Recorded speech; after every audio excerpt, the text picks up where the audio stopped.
I told my 6-year-old son not to go upstairs at my father's house. He went anyway, and at Sunday dinner he mentioned the special room with all the boxes. My father went completely silent. My sister grabbed his arm so hard her knuckles turned white. I didn't panic. I had been waiting for this moment for 3 years. I calmly asked my son to describe what he saw. My father tried to interrupt. I held up one hand. My son kept talking. Some people in my family still think I went too far with what I did next. After everything you are about to hear, I want to know what you think. The dining room had those heavy curtains my mother loved, the kind that made everything feel darker than it actually was. My father sat at the head of the table like always. My sister Rachel was on his right. Her husband David kept refilling his wine glass. My mother was in the kitchen, carrying out the roast she had spent all afternoon preparing. My son was drawing on his kids' menu with a blue crayon. I was watching my father's face. Let me tell you how we got here, the real beginning. I was the younger daughter. That was my primary identity in our family for the first 28 years of my life. Rachel was the golden child, valedictorian, full scholarship to Georgetown, married a corporate attorney before she turned 26. My parents had her wedding portrait professionally framed. It hung in the living room above the fireplace. My high school portrait was in the hallway, next to the thermostat. I went to community college. My father told me it was more practical. I worked at a medical billing company during the day and took night classes. My mother said I was being smart about money. What she meant was that I wasn't worth the investment of a 4-year university. Rachel graduated and moved to Boston. She worked for a consulting firm. She called every Sunday to tell my mother about her projects. My mother would put her on speakerphone during dinner. We would all sit there and listen to Rachel talk about client meetings and business trips to San Francisco. I was 22 when I started my own medical billing business. I had one client, a small dermatology practice that was 3 months behind on their coding. I worked from my apartment. I bought a used desk from Goodwill and set up my laptop in the corner of my bedroom. My mother asked me when I was going to get a real job. I was 24 when I landed my 5th client. I was making $78,000 a year. I drove a 10-year-old Honda Civic. I lived in a 1-bedroom apartment with carpet that smelled faintly of the previous tenant's cat. I didn't tell my family about the contracts. I said I was still doing billing work. They nodded like they understood exactly what that meant. Rachel got promoted to senior consultant. My father took us all out to dinner at a steakhouse downtown. He ordered a bottle of champagne that cost $140. He made a toast. He said he always knew Rachel would do something important. I was sitting right there. I went home that night and called my attorney. Her name was Patricia Reyes. I had hired her 6 months earlier to help me set up an LLC. I told her I wanted to expand. She asked me how much capital I had available. I said I had about $200,000 saved. She went quiet for a second. Then she said, "From medical billing?" I said yes. She said, "Well, let's talk about what you want to build." I was 26 when my grandmother died. She was my father's mother. The funeral was on a Tuesday. My whole family wore black. Rachel flew in from Boston. She wore a designer dress and pearl earrings. My mother hugged her for a long time in the church parking lot. I wore a black dress from Target. My mother looked at it and asked if I had anything more appropriate. My grandmother's will was read 3 days later. She left the house to my father. She left her jewelry to my mother and Rachel. She left her car to David. She left me $5,000 and a letter. The letter said, "You remind me of myself, don't let them make you small." I sat in my car in the parking lot of the attorney's office and cried for 20 minutes. Then I deposited the check and got back to work. I was 27 when I bought my first building. It was a small medical office complex in a decent part of town. 4 units. 2 were occupied. I got a loan for the down payment and used my savings to cover the first 6 months of mortgage payments. My tenants were a pediatrician and a physical therapy practice. I drove past it every morning on my way to my apartment. I never told my family. Rachel got engaged. My mother called me at 8 in the morning to tell me the news. She was crying. She said she was so happy. She said Rachel deserved everything good in this world. I said congratulations. She said maybe you'll meet someone someday too. I had been seeing someone for 4 months. His name was Marcus. He was a software engineer. He made me laugh. But I didn't tell my mother about him because I knew exactly how she would react. She would ask what he did. She would ask where he went to school. She would find some way to compare him to David and make it clear that I had settled. So I just said, maybe. Rachel's wedding cost $63,000. My parents paid for half. David's parents paid for the other half. It was at a vineyard 2 hours north of the city. There were 200 guests. The invitation was printed on cream-colored cardstock with gold lettering. I was a bridesmaid. Rachel picked the dresses. They were lavender. They cost $320 each. I paid for mine. Rachel's maid of honor was her college roommate, a woman named Ashley who worked in private equity and lived in Manhattan. At the rehearsal dinner, my father stood up and gave a speech. He talked about watching Rachel grow up. He said she had always been extraordinary. He said he knew from the time she was small that she was destined for great things. He looked right at me when he said it. I smiled. I had just signed my 8th client that week. A multi-location orthopedic practice that was going to pay me $14,000 a month. The wedding was beautiful. Rachel looked perfect. I stood on the altar in my lavender dress and held her bouquet while she said her vows. Afterward, at the reception, my mother introduced me to one of David's colleagues. She said, "This is my younger daughter. She does medical billing." The colleague nodded politely and asked if I had gone to school for that. I said I had some college. He said, "Well, it's good to have practical skills." I excused myself and went to the bathroom. I locked myself in a stall and pulled out my phone. I had 3 emails from Patricia. We were closing on my second building in 10 days. I texted her back, confirmed, let's move forward. Then I went back out to the reception and danced with my uncle and ate wedding cake and congratulated my sister. I was 28 when my father had his 60th birthday. My mother threw him a party at their house. She invited 40 people. She had it catered. There was a bartender and a jazz trio and a table full of appetizers that looked like they belonged in a magazine. Rachel flew in with David. She gave my father a watch, a Tag Heuer. She said it was from both of them. My father put it on immediately and showed it to everyone at the party. I gave him a leather wallet. I had spent an hour picking it out. It cost $85 and I had his initials engraved on the inside. He opened it in front of everyone. He looked at it. He said, "Oh, that's nice." Then he put it on the gift table and went back to showing people his watch. I stood there holding my wine glass. My mother's friend Carol touched my arm and said, "That was very thoughtful, dear." I smiled. I owned 4 buildings by then. My business was pulling in $42,000 a month. I had 16 employees, but I was still driving the Honda Civic and living in the same apartment because I was reinvesting everything. At the party, my father's colleague asked me what I did. I said I ran a medical billing company. He asked how big it was. I said it was small.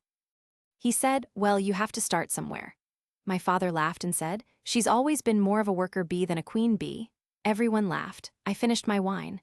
I went home at 9:30. I had a conference call with a potential client in the morning, a hospital network that was looking to outsource their entire billing department. I was 29 when Rachel announced she was pregnant. My mother screamed. Literally screamed.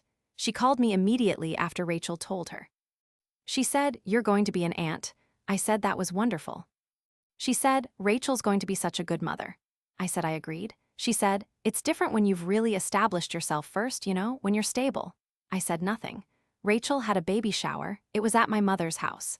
There were 35 women there. The decorations were navy blue and white. There was a dessert table and a gift table and a game where everyone had to guess the baby's birth date and weight. I gave Rachel a stroller. I had researched it for 2 weeks. It cost $470 and had excellent safety ratings. Rachel opened it and said, "Oh, this is great, thank you." Ashley gave her a designer diaper bag and a cashmere baby blanket. Rachel held up the blanket and said, "This is gorgeous. This is absolutely gorgeous." My mother took a picture of Rachel holding the blanket. She posted it on Facebook with the caption, "My beautiful daughter and her beautiful gifts." I was in the background of the photo. You could see half of my face. I left the shower early. I told my mother I had a work thing. She nodded and said, "Of course." I didn't have a work thing. I went home and sat on my couch and stared at the wall for an hour. Then I called Marcus. I told him I didn't think it was working. He asked why. I said I didn't have a good reason. He said that was a terrible reason. I said I knew. We broke up. I was 30 when Rachel had her baby, a boy. She named him James. My father cried when he held him for the first time. My mother took about 600 photos. Rachel looked tired and happy and absolutely perfect. I drove to the hospital with a gift bag. Inside was a baby book and a silver rattle and a card that said, "Congratulations on your beautiful family." Rachel hugged me. She said, "Thank you for coming." I held James for maybe 3 minutes. He was small and warm and he made these little breathing sounds that seemed impossibly fragile. Rachel took him back and said, "Isn't he perfect?" I said he was. My father said, "This is what it's all about. Family, legacy." I nodded. I left after 20 minutes. I told them I didn't want to tire Rachel out. My mother walked me to the elevator. She said, "You know it's okay if this isn't your path. Not everyone is meant to be a mother." I said, "I know." She said, "You have your little business, that's something." I got in my car and I sat there in the hospital parking lot and I felt something shift inside me. Not anger, not even hurt. Just clarity. I called Patricia from the parking lot. I said, "I want to expand into hospital contracting. What do I need to do?" She said, "That's a different league. You'll need more infrastructure, probably more capital." I said, "I have the capital, let's do it." I was 31 when I landed my first hospital contract, St. Mary's Regional Medical Center. They had 1,200 beds and a billing department that was 6 months behind. They hired me to clean it up. The contract was worth $2.3 million over 3 years. I didn't tell my family. I hired 12 new employees. I leased office space in a building downtown. I bought real furniture. I got business cards printed. I started wearing suits to client meetings. My mother asked me if I was still doing the billing work. I said yes. She said, "That's good. Steady work is good." Rachel had her second baby. Another boy. She named him Thomas. My father bought them a bigger house as a gift. 5 bedrooms in a neighborhood with good schools. Rachel posted pictures on Facebook. The backyard had a playset and a garden. I sent flowers to the hospital. The card said, "Congratulations, love, Aunt Claire." I was 32 when my company hit $10 million in annual revenue. I had 43 employees. I had contracts with 3 hospitals and 18 private practices. I owned 7 buildings. My personal net worth was somewhere around $8 million. I still drove the Honda Civic. I still lived in the 1-bedroom apartment. Patricia kept telling me to upgrade my lifestyle. She said people would take me more seriously if I looked the part. I said I didn't care what people thought. That wasn't entirely true. I cared what one group of people thought. I just wasn't ready for them to know yet. I was 33 when my father retired. He had worked for the same insurance company for 37 years. They threw him a party. My mother invited the whole family. She made a slideshow of his career, photos of him at his desk at company events receiving awards. At the party, someone asked him what he was going to do with all his free time. He said he was going to travel. He said he and my mother were going to take the trip to Italy they had always talked about. Rachel said, "You deserve it, Dad. You worked so hard." He smiled and said, "I just wanted to provide for my family. That's all that mattered." I was standing by the dessert table. I had just closed a contract with a hospital system in the next state over, 4 hospitals, $7.6 million over 5 years. My father saw me and walked over. He put his hand on my shoulder. He said, "You doing okay, Claire Bear?" I said I was fine. He said, "You know, it's not too late to go back to school, get a degree. You could still make something of yourself." I looked at him. I said, "I'll think about it." He patted my shoulder and walked away. I left the party an hour later. I sat in my car in the driveway and I made a decision. I was going to wait. I was going to keep building. And when the time was right, I was going to show them exactly who I was. There was someone who saw me clearly during those years. Her name was Ms. Evelyn. She owned the building where I had my first office. She was 74 years old, and she wore the same lavender cardigan every time I saw her. She had started her own business in the 1970s. A printing company. She sold it in 2003 for more money than I could imagine at the time. I met her when I signed the lease for my office space. She was in the lobby arguing with the building manager about the heat.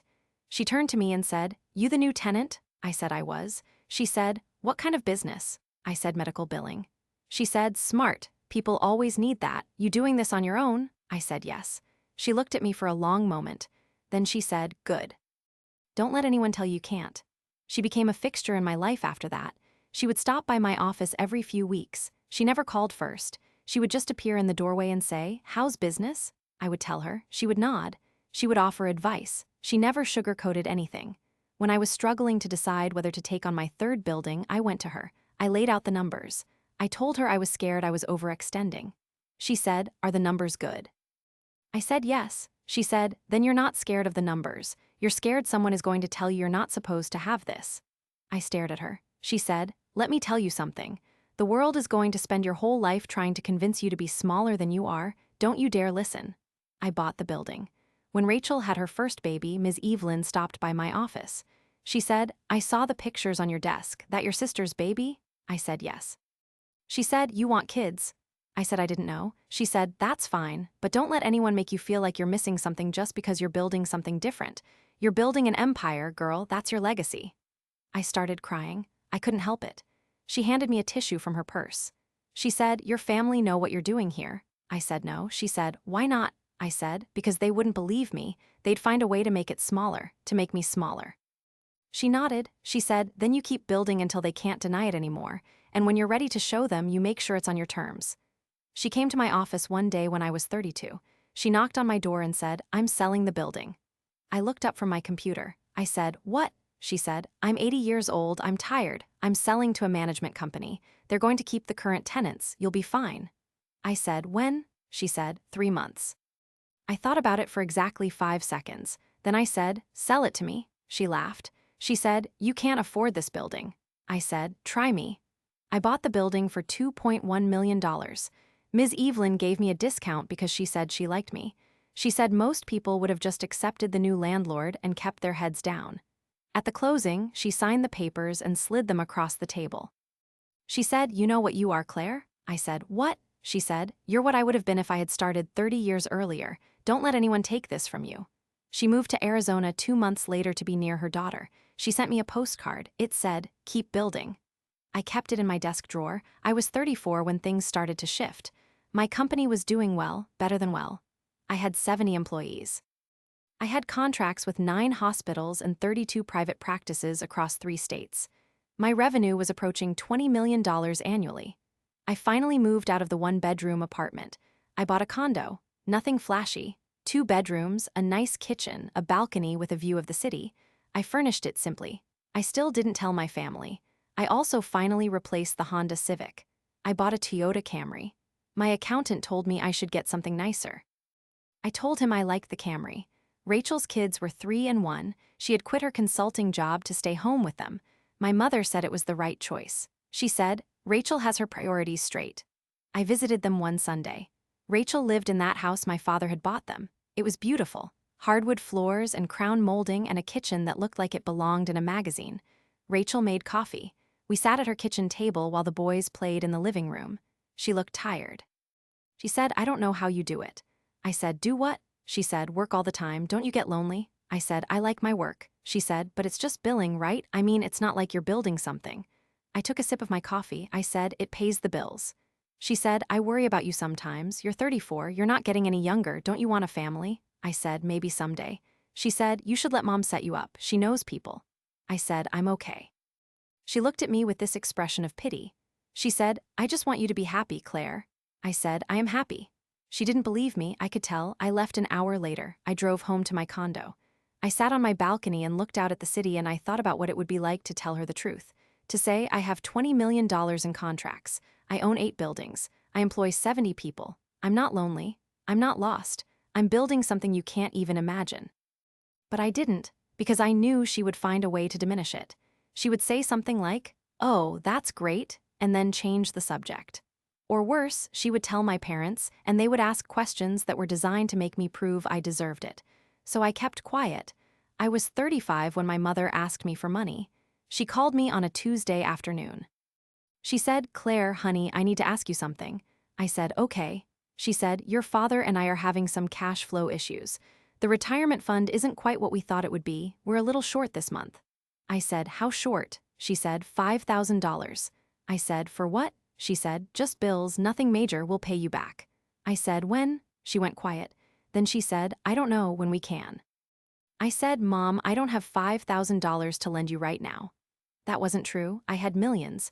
But I knew if I gave her the money, she would ask again, and she would never pay me back. She said, oh, I just thought, with your business and everything. I said, the business has expenses. She said, right, of course, I'll figure something out. She hung up. 2 days later, my father called Rachel. Rachel sent them $10,000. My mother posted on Facebook about how grateful she was for her generous daughter. I saw the post. I didn't comment. Rachel called me that night. She said, Mom told me they asked you for help and you said no. I said I didn't have it to give. She said, Claire, they're our parents. They raised us. The least we can do is help them when they need it. I said, you help them. That's great.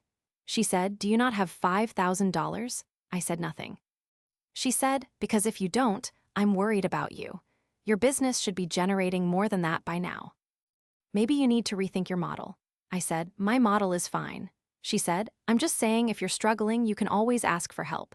Maybe David knows someone who could give you some business advice. I hung up.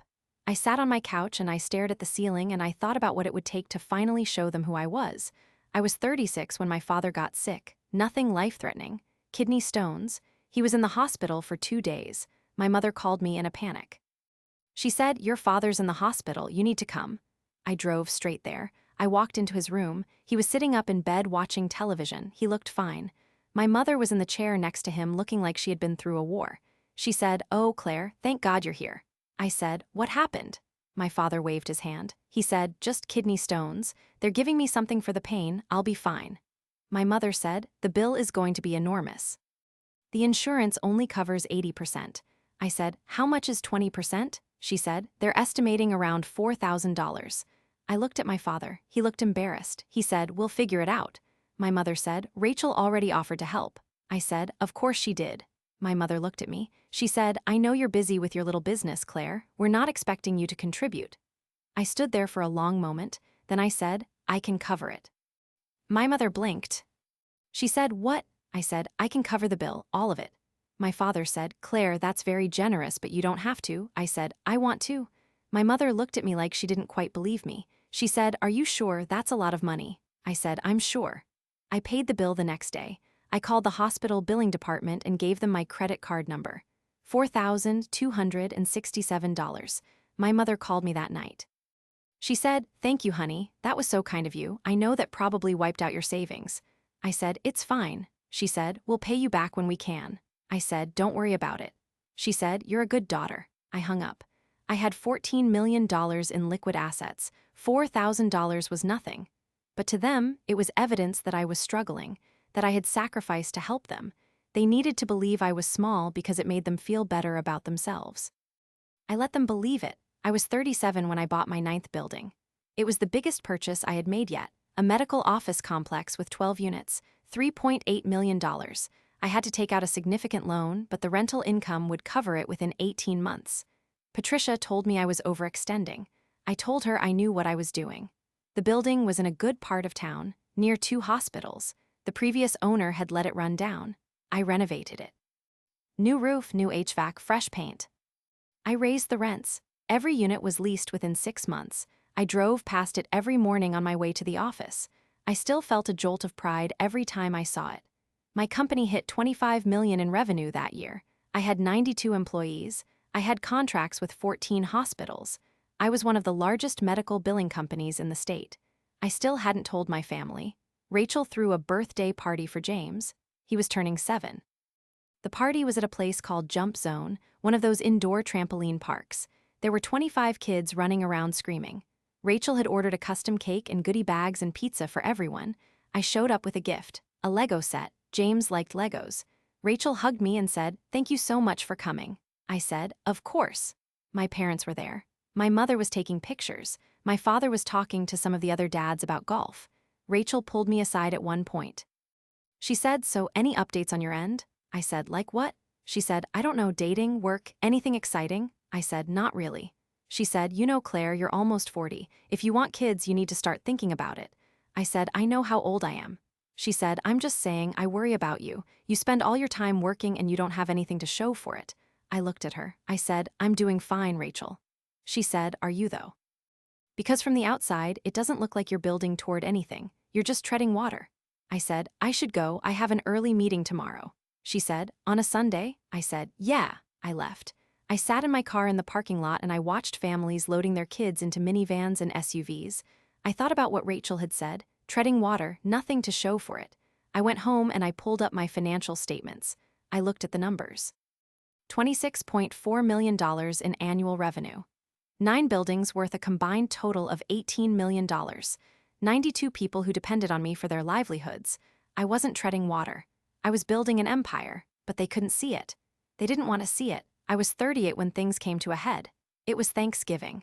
My mother hosted like she did every year. The whole family came. Rachel and David and the boys, my aunt and uncle. My mother's sister and her husband. We were all sitting around the table. My mother had made turkey and stuffing and mashed potatoes and 3 different kinds of pie. My father carved the turkey. Rachel poured wine. My mother asked everyone to go around the table and say what they were thankful for. My aunt said her health. My uncle said his grandchildren. Rachel said her beautiful family. My father said, I'm thankful for my daughters, both of them, even though they've taken very different paths in life. Everyone looked at me. He said, Rachel has built a beautiful family, she's everything a father could hope for. And Claire, well, Claire is figuring things out, she's doing her best, and that's all we can ask. I set my fork down very slowly. I said, I'm doing more than my best, Dad. He said, I know, sweetheart, your little business is very cute. Rachel laughed, my mother smiled. My aunt looked uncomfortable. I said, it's not a little business. My father said, well, whatever it is, I'm proud of you for sticking with it. I stood up. Everyone went quiet. I said, excuse me. I walked out of the dining room. I went to the bathroom. I locked the door. I stood there looking at myself in the mirror. My hands were shaking. I pulled out my phone. I opened my email. I had a message from Patricia. Subject line, final numbers are in. I opened it. My company had just closed the year at $31.2 million in revenue. My net worth was $23.6 million. I wasn't cute. I wasn't figuring things out. I was one of the most successful businesswomen in the state, and my own family had no idea. I went back to the table. I sat down. I finished my dinner. I helped my mother clean up. I hugged everyone goodbye. I drove home and I made a decision. I was done hiding. I was going to wait for the right moment, and then I was going to show them everything. I started planning the next morning. I called Patricia from my office. I told her I needed to set up some legal protections. Things that would make my assets completely separate from my family. She asked me why. I told her I had a feeling. She paused, then she asked, what kind of feeling? I thought about my father carving the turkey. The way he had said my little business was cute, the way Rachel had laughed. The kind that tells me when the truth comes out, they're going to try to take it from me. Patricia went quiet for a moment. Claire, what exactly are we protecting here? I gave her the numbers. Revenue, assets, net worth. She whistled. And your family has no idea? None. How is that possible? Because they stopped asking questions a long time ago. They decided who I was and they never looked again. She asked me what I wanted to do. I told her I wanted everything bulletproof. Trusts, legal entities, documentation that proved I built every dollar myself. I wanted it structured so that even if someone challenged it, there would be no question. She told me it would take time. I told her I had time. I was 39 when I started making the final preparations. My company hit $38 million in revenue. I had 107 employees. I owned 11 buildings. My net worth crossed $29 million. I still drove the Camry. I still lived in the 2-bedroom condo. I wore suits to work, but I bought them at Nordstrom Rack. I got my hair cut at a place that charged $35. My accountant kept asking me when I was going to start enjoying my wealth. I told him I was enjoying it fine. What I didn't tell him was that I was saving everything for one specific purpose. My mother called me in March. She asked if I could help with something. My father needed dental work. A crown, the insurance wouldn't cover it all. They were short about $2,000. I asked her if Rachel knew. She hesitated. Rachel's been so generous already. I hate to keep asking her. So ask me instead? Claire, I know you don't have as much as Rachel does. I just thought maybe you could chip in a little. I told her I would send a check. She thanked me. She told me I was a good daughter. I sent the check the next day, $2,000. I wrote for Dad's dental work in the memo line. My mother deposited it immediately. Rachel called me 3 days later.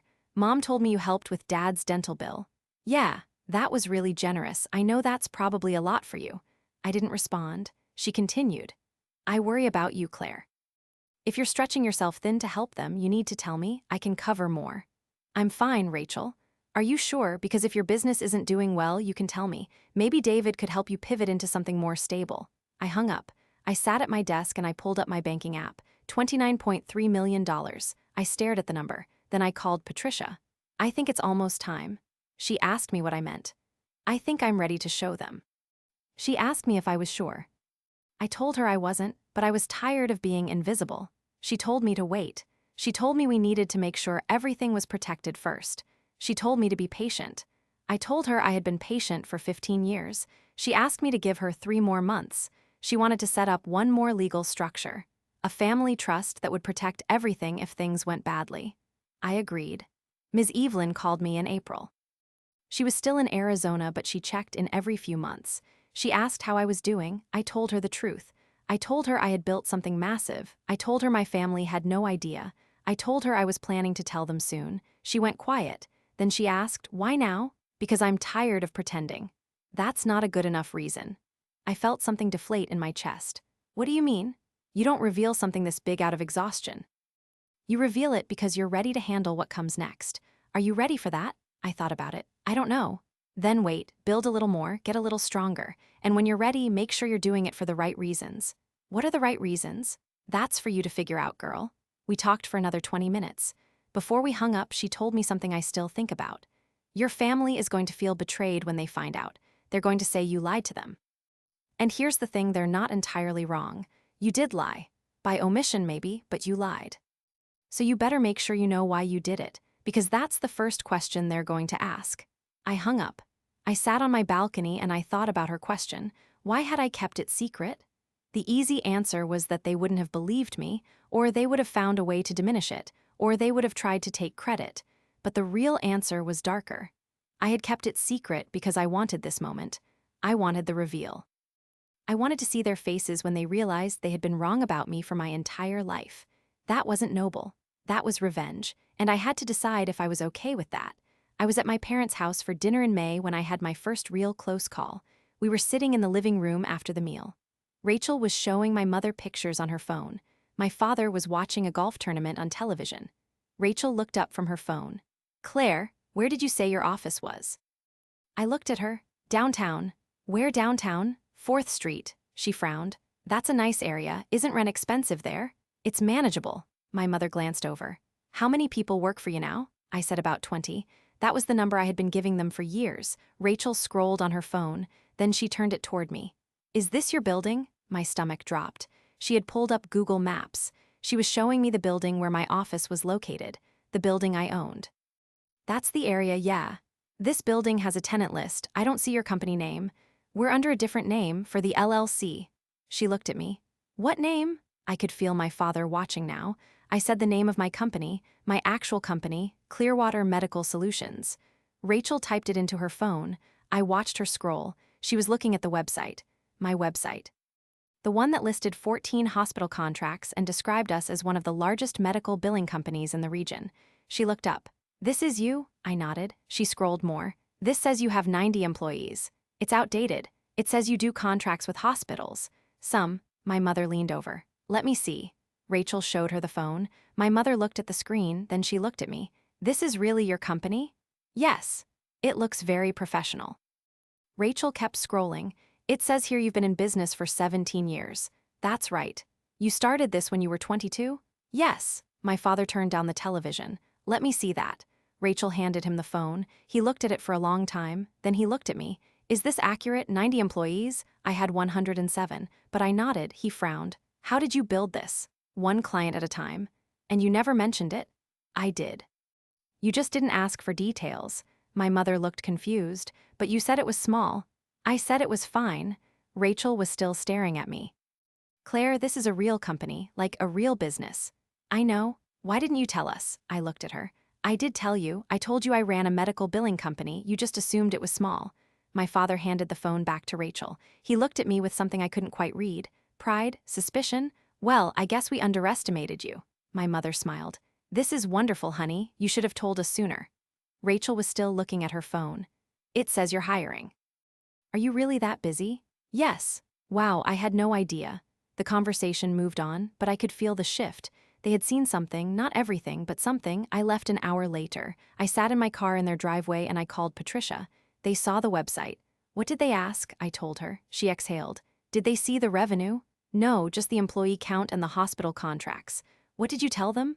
"The truth, most of it." "How did they react?" "Surprised." "But they moved on pretty quickly." She went quiet. "Claire, if they start digging, they're going to find more." "I know. Are you ready for that?" I looked at my parents' house. The lights were on in the living room. I could see my father through the window back to watching golf. "Not yet, but soon." I started testing them in June. I didn't plan it consciously. It just started happening. The first test was small. I called my mother and asked if she wanted to have lunch, just the two of us. She sounded surprised, but she said yes. We met at a restaurant downtown, nothing fancy, a place that served salads and sandwiches. My mother ordered a Caesar salad. I ordered the same. We talked about small things, the weather, Rachel's boys, my father's golf game. Then I said, Mom, can I ask you something? She looked up from her salad. Of course. Do you think I'm doing okay, like in life? She reached across the table and patted my hand. Oh, honey, of course you are, you're doing just fine. But compared to Rachel, she hesitated. Rachel has a different life. She has a family, that's what she wanted. You have your work, that's what you wanted. Is it though? Did I want it or did I just end up here? She squeezed my hand. Claire, you're almost 40, you have a stable job, you're independent, that's more than a lot of people can say. You should be proud. I looked at her. What if I told you I wanted more? More what? More everything, more success, more recognition. More than just stable, she smiled. Well, there's nothing wrong with ambition, but you also have to be realistic. You're doing medical billing. There's a ceiling to that kind of work. I pulled my hand back. Right, a ceiling. I'm not trying to discourage you, sweetheart. I'm just saying be grateful for what you have. Not everyone gets to be exceptional, and that's okay. I nodded. I finished my salad. We talked about other things. My mother paid the bill. She hugged me in the parking lot and told me she loved me. I sat in my car and I felt something harden inside me. She didn't believe I could be exceptional. She didn't want me to be exceptional. She wanted me to be small and stable and grateful. I drove back to my office. I walked past the reception desk where 3 of my employees were working. I walked past the conference room where 2 of my managers were meeting with a potential client. I walked into my office and I closed the door. I pulled out my phone, I called Patricia. First test is done. And she failed. The second test happened 3 weeks later. My father's birthday was coming up. He was turning 65. My mother was planning a party. She called me to ask if I could contribute. How much do you need? Well, we're renting a room at the country club. It's $3,000. Rachel offered to split it with us. I thought maybe you could chip in too. How much were you thinking? Whatever you can manage. Maybe 500? I thought about it. What if I covered the whole thing? She went silent. The whole room? Yeah, 3,000, I'll pay it. Claire, that's very generous, but that's a lot of money for you. I can handle it. Are you sure? I don't want you to put yourself in a difficult position. Mom, I'm offering, let me do this. She hesitated, then she agreed. She sounded grateful but also a little worried, like she thought I was making a mistake. I transferred the money the next day. $3,000 straight to the country club. Rachel called me that night. Mom told me you paid for Dad's party. Yeah, that's really sweet, but Claire, you didn't have to do that. I already offered to split it. I wanted to. Are you sure you can afford it? I wouldn't have offered if I couldn't. She paused. Okay, it's just, you've been helping them out a lot lately. The dental work, now this, I just want to make sure you're not overextending. I'm fine. Because if you need help, you can tell me. I know your business is doing okay, but $3,000 is a lot. I took a breath. Rachel, do you remember when Mom and Dad asked me for $5,000 a few years ago and I said no? Yeah. Do you remember what you said to me? She went quiet. You said I should rethink my business model. You said maybe David could give me advice. I was just trying to help. No, you were assuming I was failing. You didn't ask how I was doing. You just assumed I couldn't afford it. That's not fair. Isn't it? She exhaled. Claire, what is this about? Nothing. I just want you to know that I'm doing fine, better than fine, and maybe you should stop assuming you know what my life looks like. I hung up. I sat on my balcony with a glass of wine and I thought about what I had just done. I had given them a piece of the truth, not the whole thing, just enough to make them wonder. Rachel called back 10 minutes later. I didn't answer. My father's birthday party was in July. The country club room was nice. Big windows overlooking the golf course. About 50 people came. Family, friends, my father's old colleagues. My mother had put together a slideshow. Photos of my father through the years. Baby pictures, wedding photos. Pictures of him with Rachel and me when we were kids. Pictures of him holding Rachel's boys. Everyone clapped when it finished. My father stood up and gave a speech. He thanked everyone for coming. He talked about how lucky he felt. He said his greatest accomplishment was his family. He looked at Rachel. My daughter Rachel has given me 2 beautiful grandsons. She's built a life I'm so proud of. Then he looked at me. And Claire, well, Claire is finding her way. I'm proud of her too. Finding my way, at 39, with a company worth millions, I smiled. I raised my glass with everyone else. Later, Rachel pulled me aside. That was really generous, you paying for this. I shrugged. It's his birthday. I know, but $3,000, that's not nothing. I looked at her. Rachel, what do you think I do all day? She blinked. What do you mean? You think I'm just billing invoices, filing paperwork? I mean, isn't that what medical billing is? I run a company, I have contracts, I manage people, I make decisions that affect 100 lives. 100 employees? I didn't answer. She stared at me. Wait, Your website said 90. Did you hire more people? We're growing. How much are you making? I took a sip of my wine. Enough. Enough for what? Enough that $3,000 doesn't put me in a difficult position. She looked like she wanted to ask more questions, but my mother called her over to take a picture. Rachel walked away. I left the party an hour later. I hugged my father. I told him happy birthday. He thanked me for everything. I drove home and I knew they were starting to see, not the full picture, but the edges of it, and they were confused because it didn't match the story they had been telling themselves about me. I met with Patricia the next week. She had finished the legal structures.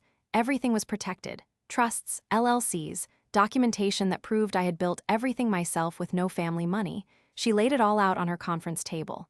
If they come after you, they'll lose. Everything is airtight. I looked at the papers. Why would they come after me? She met my eyes. Because people don't like being wrong, and they really don't like finding out they've been wrong for years. They're my family. That makes it worse, not better. I thought about my father saying I was finding my way, my mother saying I should be grateful, Rachel saying I was treading water. You think they'll be angry. I think they'll feel foolish, and people do unpredictable things when they feel foolish. I signed the papers, all of them. Patricia witnessed them. She put everything in a safe. When are you going to tell them? Soon. How? I don't know yet, but I'll know when the moment is right.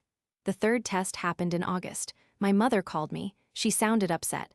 My father had gotten in a small car accident, nothing serious. He was fine, but the car was damaged and insurance would only cover part of it. How much is the deductible? $2,000, but that's not why I'm calling. We can handle it.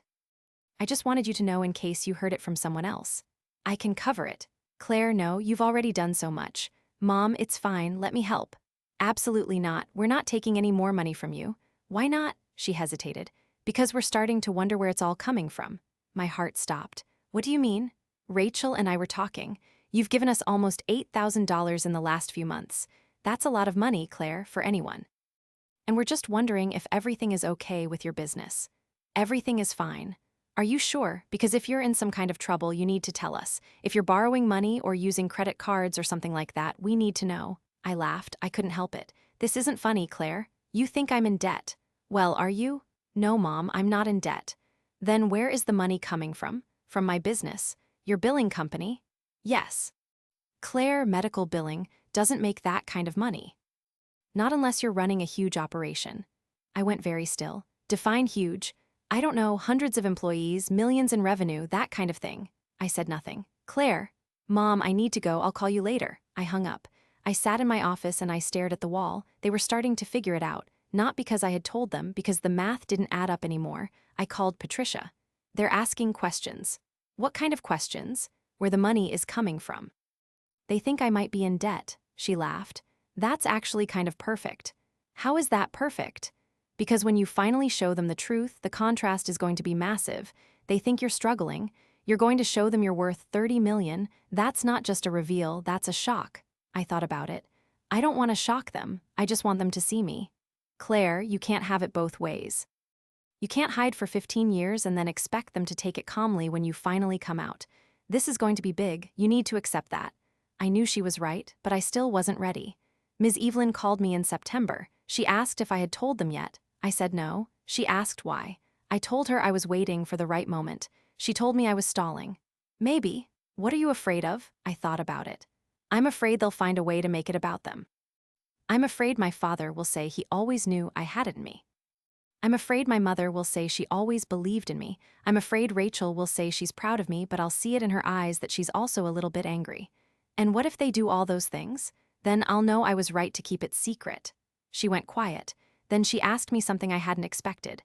What do you want from them, Claire? What do you mean? When you finally tell them, what are you hoping they'll say? What would make it worth it? I thought about it for a long time. I want them to be surprised, but not shocked. I want them to say, of course you did this, because that's who you are. I want them to feel stupid for not seeing it, but I also want them to be happy for me. I want both things, and I know that's probably impossible. It's not impossible, it's just unlikely. So what do? You decide what you're willing to accept, and you prepare for the worst while hoping for the best. I thought about what she said for days. And then something happened that made the decision for me. It was late September. I got a call from my mother. She sounded strange, careful. Claire, I need to ask you something, and I need you to be honest with me. Okay. Are you in some kind of trouble? Legal trouble? My stomach dropped. What? No, why would you think that? Because a woman came by the house today. She said she was looking for you. She had some papers. She said she needed to deliver them to you personally, but she couldn't find your address. What kind of papers? I don't know, she wouldn't tell me, but she seemed very official, like a lawyer or something. I closed my eyes. I knew exactly who it was. It was a process server. I had filed some paperwork to dissolve one of my LLCs, and the registered agent address was my parents' house from years ago. I had forgotten to update it. Mom, it's nothing. It's just business paperwork. Business paperwork that requires a process server? It's routine. I'm reorganizing some of my company structure. Claire, what is going on? Nothing is going on. Don't lie to me. First you're giving us thousands of dollars. Then Rachel finds that website. Then some woman shows up at our house looking for you with legal papers. Something is happening and you need to tell me what it is. I took a breath. Mom, I promise you I am not in trouble. I'm fine. Better than fine. Then why won't you tell me what's going on? Because I'm not ready. Not ready for what? I didn't answer. She went quiet, then her voice changed. Harder, you're hiding something from us. I'm not hiding anything, I'm just private about my business. For 15 years, you've been private for 15 years? Yes. That's not private, Claire, that's secretive, and I want to know why. I felt something break open inside me. Really want to know why? Yes. Because every time I tried to tell you anything about my life, you made it small. You made it less than it was. You compared me to Rachel. You said I was doing fine when I was doing extraordinary. You said I was finding my way when I had already found it. So I stopped telling you, because it was easier than watching you diminish it. She went completely silent. I kept going. And now you're asking me to be honest with you, but you haven't been honest with me either. You haven't asked real questions. You haven't looked at me and actually seen me. You've looked at Rachel and you've seen everything. But me, I've been invisible to you for my entire life. That is not true. It is true, and you know it. She was quiet for a long time. Then she whispered, "What do you want from me, Claire?" I want you to ask me how I'm doing and actually listen to the answer. I want you to look at my life and see what I've built instead of what I don't have. I want you to be proud of me for who I am, not disappointed that I'm not Rachel. Her voice broke. I am proud of you. No, you're not. You're proud that I'm stable. You're proud that I'm not a burden, but you're not proud of me. She started crying. I don't know what you want me to say. I want you to ask me what I do, really ask, and then I want you to listen. She took a shaky breath. Okay, what do you do, Claire? I looked out my office window. I could see the building across the street. One of mine? I run a medical billing company. We have 107 employees. We have contracts with 14 hospitals across 3 states.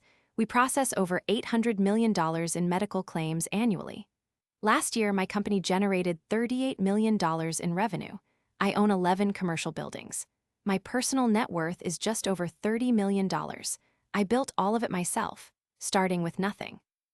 And I did it while you were telling me to be realistic. The silence on the other end of the phone lasted so long I thought she had hung up. Then she whispered, "You're lying." "I'm not. That's not possible. It's not only possible, it's true. Rachel said your website looked professional, but she didn't say anything about millions. Because the website doesn't list revenue, it just lists clients and employees. But if you had asked me, I would have told you." Another long silence. "Why didn't you tell us?" "I just did. I mean before, years ago. Because I knew you wouldn't believe me, or you would find a way to make it about Rachel. Or you would tell me I was being arrogant, so I kept quiet, I built my life, and I waited. Waited for what? For the right moment. And this is the right moment, a phone call where I'm crying and confused? I thought about it. No, this isn't the right moment, but it's the moment I got, and I'm done waiting. She didn't say anything. I asked her a question. Are you going to tell Rachel? I don't know. Are you going to tell Dad? I don't know. Well, when you decide, let me know, because we're going to need to have a family conversation, and I'd rather do it on my terms than have it happen in pieces. She whispered, I don't understand why you did this. Did what? Built a company or kept it secret? Both. I built the company because I'm good at it. I kept it secret because you made it clear you didn't think I was capable of anything extraordinary, so I stopped trying to prove it to you, I just did it anyway. She was quiet. Then she said something I didn't expect. I need to go, I need to think. Okay, don't tell your father yet, please, let me process this first. All right, she hung up. I sat in my office for a long time, then I called Patricia. I told my mother. How did she react? She cried. She said I was lying. Then she asked me not to tell my father yet. Are you going to honor that? I don't know, part of me wants to call him right now and tell him everything. Part of me wants to wait and see what my mother does. Patricia thought about it. Give her a week, see if she tells him. If she doesn't, then you decide what to do next. I agreed. That week was the longest of my life. I waited for my mother to call back. She didn't. I waited for my father to call. He didn't. I waited for Rachel to call with questions. Nothing. 6 days later, my mother finally called. Told your father? And he doesn't believe me. He thinks I misunderstood you. I almost laughed. What did you tell him exactly? I told him what you told me, the numbers, the buildings, all of it. And he thinks you misunderstood? He thinks you were exaggerating or that you meant something different. He wants to talk to you himself. Okay, when? Sunday dinner, this week. Can you come? Yes. And Claire? What? Bring proof. I hung up. I sat there staring at my phone. Bring proof, like I was on trial. I called Patricia one more time. Sunday dinner, they want proof. What kind of proof? I don't know, but I'm going to give them everything. Bank statements, property deeds, client contracts, all of it. Claire, are you sure? Once you do this, you can't take it back. I know. And you're ready for what happens next.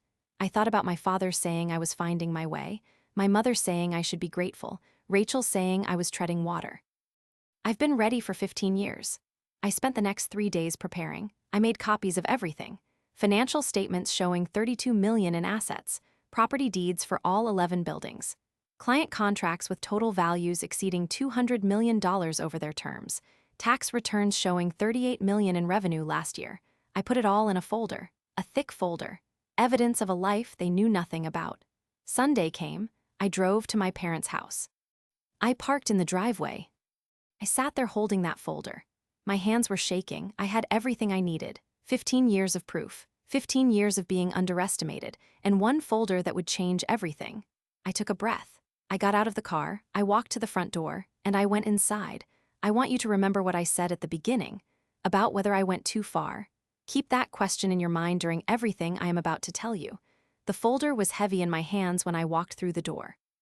My mother was in the kitchen. She looked up when she saw me. Her eyes went to the folder immediately. Is that it? I nodded. Your father is in the living room. Rachel is on her way. She should be here in about 20 minutes. You told her to come? I told her we were having a family discussion. I didn't tell her what about. I set the folder on the kitchen counter. My mother stared at it like it might explode. How bad is this going to be? I looked at her. That depends on how they react. She wrapped her arms around herself. I still don't understand why you kept this from us for so long. I know you don't. My father walked into the kitchen. He saw me and smiled. Claire Bear, good to see you. He looked at the folder. His smile faded slightly. What's that? The proof Mom asked me to bring. He glanced at my mother, then back at me. Your mother said you told her some pretty incredible things on the phone. I did. She also said you claimed to be worth $30 million. I didn't claim anything. I told her the truth. He crossed his arms. Claire, I don't know what's going on, but I think there's been some kind of misunderstanding. Maybe you meant your company has processed $30 million in claims or something like that. No, I meant I personally have a net worth of $32 million. My company generated $38 million in revenue last year. Those are two different numbers. He looked at my mother. She looked at the floor. He turned back to me. That's not possible. It is possible. It happened, and I have documentation. From what? Medical billing? Claire, that doesn't make sense. I picked up the folder. Do you want to see it, or do you want to keep telling me it's not possible? The front door opened.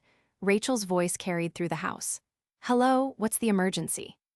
She walked into the kitchen. She saw all of us standing there. What's going on? My mother's voice was barely a whisper. Your sister has something to show us. Rachel looked at me, then at the folder. What is that? Financial records. Why? My father spoke up. Your mother seems to think your sister is some kind of secret millionaire. Rachel blinked, then she laughed. What? I didn't say anything. Rachel's laugh faded. Wait, are you serious? My mother nodded. Rachel looked at me. Claire, what is this about? I opened the folder. I pulled out the first document, my most recent financial statement. I set it on the kitchen table. This is my current net worth. As of September 30th, $32.4 million. Rachel picked up the paper. She read it. Her face changed. This can't be real. It's real. Where did you get this? From my accountant. She read it again. This says you own 11 commercial properties. I do. This says your liquid assets are $9.7 million. That's correct. My father took the paper from Rachel. He read it slowly. Then he looked up at me. Is this some kind of joke? No. Then where did this money come from? From my business, the one I've been running for 17 years. Rachel shook her head. Your billing company? Claire, that's impossible. I pulled out the next document. Tax returns. Last year, I set them on the table. Revenue, $38.2 million. Net income after expenses and taxes, $4.9 million. My father picked up the tax returns. He stared at them. This has to be fake. It's not fake, you can verify it. The IRS has copies. Rachel was reading over his shoulder. This is signed by a CPA firm. Yes, Harrison and Associates, they've handled my taxes for 12 years. My mother sat down at the kitchen table. She looked like she might be sick. Rachel turned to me. Why didn't you tell us? I did tell you. I told you I ran a medical billing company. You just assumed it was small. Because you let us assume that. No, you assumed it on your own. I never once said my company was small. You decided that without asking me a single question. My father set down the tax returns. Claire, this is a lot to process. I know. If this is true, why have you been living like you do? The Camry, the apartment? I don't have an apartment anymore. I have a condo. And it's a Camry because I don't need anything flashy. I reinvest most of my income back into the business and my properties. Rachel was still staring at the documents. How did you build this? One client at a time, one building at a time. I worked, I saved, I made smart decisions, I hired good people. That's how. My father looked at me like he was seeing me for the first time. And you never thought to mention this? I mentioned it plenty of times. You just weren't listening. That's not fair, isn't it? When was the last time you asked me about my work? A real question, not how's the billing going, but an actual question about what I do. He opened his mouth, then closed it. Rachel found her voice. This feels like you've been lying to us. I haven't lied once, not one time. Every question you asked, I answered honestly. You just didn't ask the right questions. That's semantics, Claire. No, it's the truth. You made assumptions about my life and you never bothered to check if they were accurate. My mother finally spoke. Her voice was shaking. Why are you showing us this now? Because I'm tired of being invisible. I'm tired of being dismissed. I'm tired of listening to you talk about Rachel's accomplishments while acting like I'm still trying to figure out my life. Rachel stepped back. That's what this is about. You're jealous? I looked at her. I'm not jealous of you, Rachel. I'm angry that our parents have spent my entire adult life treating me like I'm failing when I've been succeeding beyond anything they could imagine. My father held up his hands. Okay, this is getting heated. Let's all take a breath. I don't need to take a breath. I need you to look at these documents and acknowledge what I've built. He looked at the papers on the table, then at me. All right, let's say this is all true. It is true. Then I'm proud of you. This is incredible. But I don't understand why you're so angry with us. I pulled out another document, property deeds, all 11 buildings. I spread them across the table. Do you see these addresses? He looked. Yes. That one is the building where I first had my office. I bought it 6 years ago for $2.1 million. It's now worth $3.8 million. I pointed to another deed. That one is a medical complex near St. Mary's Hospital. I bought it 3 years ago, 12 units. Generates $43,000 a month in rent. I kept going, building after building. This is what I've been doing while you were telling me to be realistic, while you were saying I should be grateful for stable work, while you were introducing me to people as your daughter who does medical billing. My mother was crying quietly. My father looked overwhelmed. Claire, I don't know what you want from us. I want you to admit that you underestimated me. I want you to admit that you wrote me off. I want you to stop acting like I'm the one who has been dishonest when you've been the ones who refused to see me. Rachel crossed her arms. This is unfair. We didn't refuse to see you. You actively hid this from us. I didn't hide it. I just stopped trying to prove it to you. There's a difference. Is there? Because from where I'm standing, you built this entire secret life and then you're mad at us for not discovering it. I turned to face her fully. Do you remember James's 7th birthday party? She blinked. What? At Jump Zone, you pulled me aside and you told me I was treading water. You said I didn't have anything to show for my life. I was worried about you. No, you were condescending to me, and it wasn't the first time. Do you remember Dad's 60th birthday, when you offered to have David give me business advice? I was trying to help. You were assuming I needed help. You were assuming I was failing. You never asked if I was okay. You decided I wasn't, and then you offered to fix me. My father interrupted. This isn't productive. We're family. We can work through this. I looked at him. Can we? Because I don't think you understand what I'm telling you. This isn't about money. This is about the fact that you have spent decades making me feel small. And when I finally built something big enough that you couldn't ignore it, your first response was to tell me it wasn't possible. He took a step toward me. Claire, I'm sorry if we made you feel that way, but you have to understand this is a shock. We thought we knew your life. Finding out we were wrong is difficult. Difficult for you. Imagine how it felt for me, every family dinner, every holiday, every time you talked about Rachel like she was the only daughter worth celebrating. Rachel's voice rose. That's not fair. I didn't ask to be compared to you. You didn't have to ask. They did it automatically, and you benefited from it. How did I benefit from you feeling bad? You got the attention, you got the praise, you got the wedding they paid for and the house Dad bought you and the constant validation that you were doing everything right. What did I get?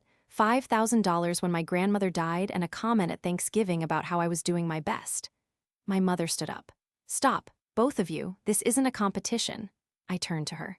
You're right, it's not a competition, because I already won. I just wanted you to notice. The kitchen went completely still. Rachel broke the silence.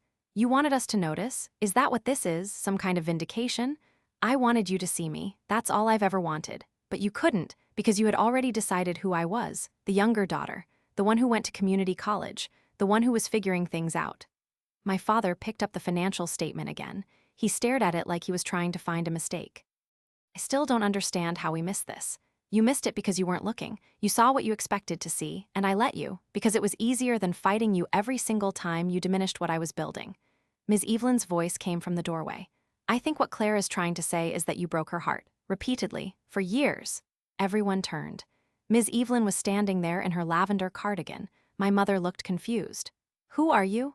Ms. Evelyn walked into the kitchen. I'm Evelyn Price. I was Claire's landlord for her first office. Then I became her friend. She invited me today because she thought she might need someone in her corner. I had called her yesterday, asked if she could drive up from Arizona. She had said yes immediately. My father looked at me. You brought a witness? I brought someone who has actually seen my work, someone who believed in me when my own family didn't. Ms. Evelyn pulled out a chair and sat down. I've known about Claire's company for 16 years. I watched her build it from nothing, and I watched her wrestle with whether to tell you.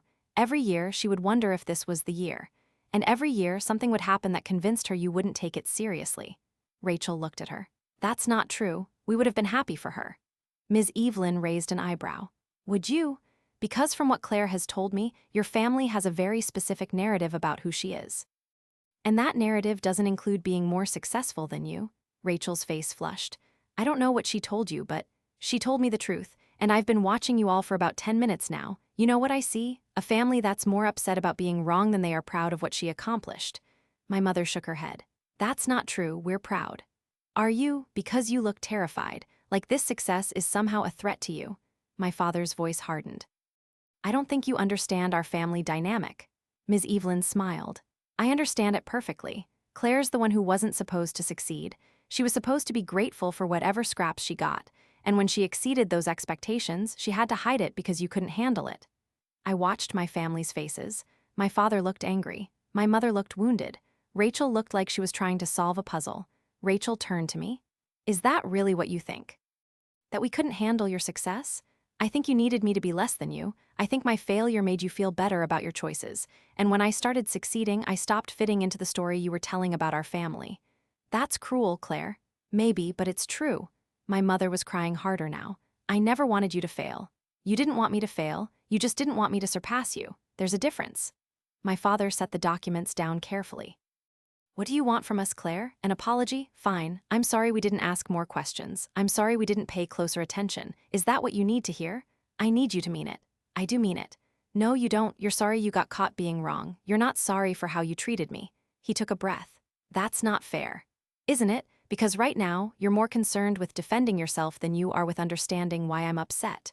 Rachel moved toward the table. She picked up one of the property deeds.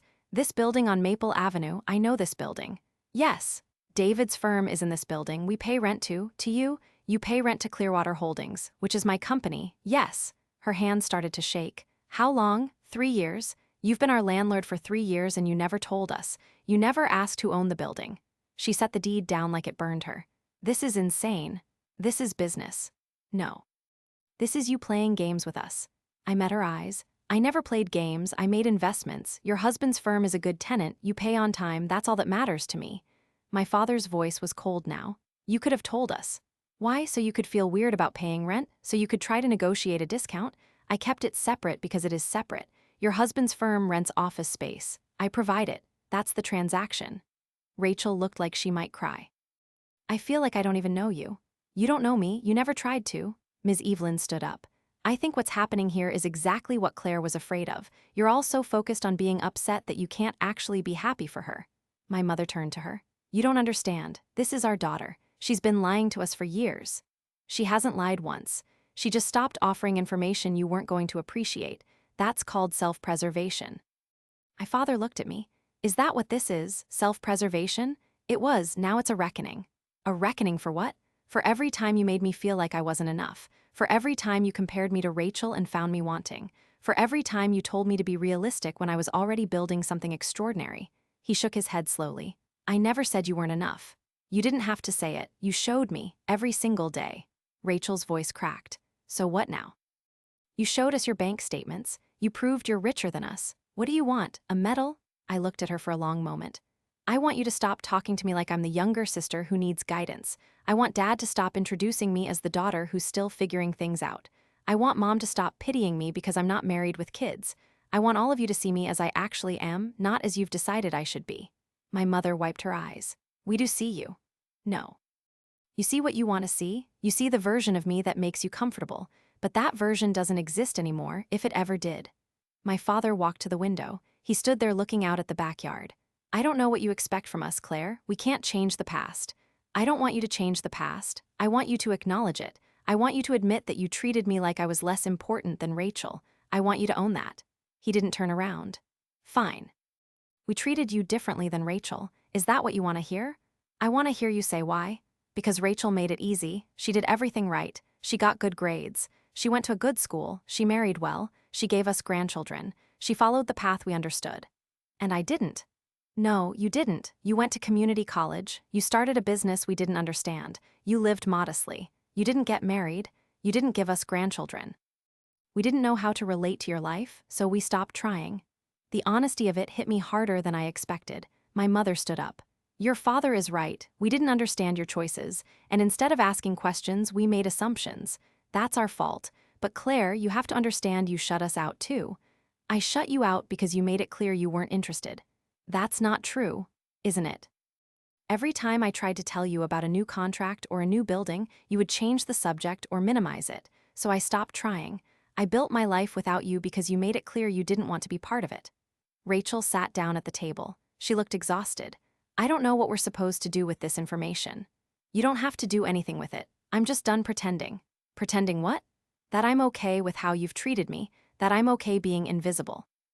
That I'm okay being the daughter you tolerate instead of celebrate. My mother's voice broke. We don't just tolerate you, we love you. You love the version of me you invented, the struggling younger daughter, the one who needs advice, the one who makes you feel better about yourselves because at least you're not her.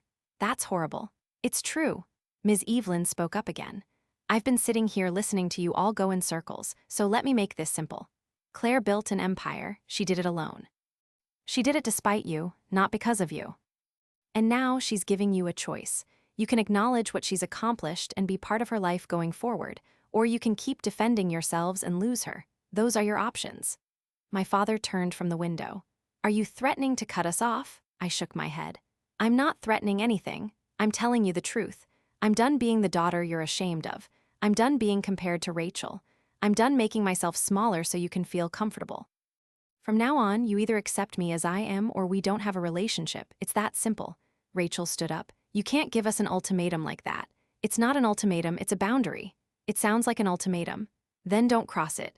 My father walked back to the table. He looked at all the documents spread across it. This is a lot of money, Claire. I know, and you built it yourself. Yes. He looked up at me. There was something in his eyes I had never seen before. Respect maybe, or fear. I underestimated you. You did. I'm sorry for that. Thank you. He picked up the financial statement again. $32 million. 32.4. He almost smiled. You always were precise. I had to be. Nobody was going to give me the benefit of the doubt. He set the paper down. What do you want from us moving forward? I want you to ask me about my work. Real questions. I want you to stop assuming I need help. I want you to introduce me as your daughter who runs a successful company, not your daughter who does billing, and I want you to stop comparing me to Rachel. Rachel looked up. I want that too, actually. Everyone turned to her. She took a breath. I'm tired of being the perfect daughter. I'm tired of being held up as the example. It's exhausting, and it's made my relationship with Claire impossible. My mother looked stricken. We never meant to pit you against each other. Rachel laughed bitterly. Yes, you did, maybe not consciously, but you did. Every time you praised me, you were implicitly criticizing her.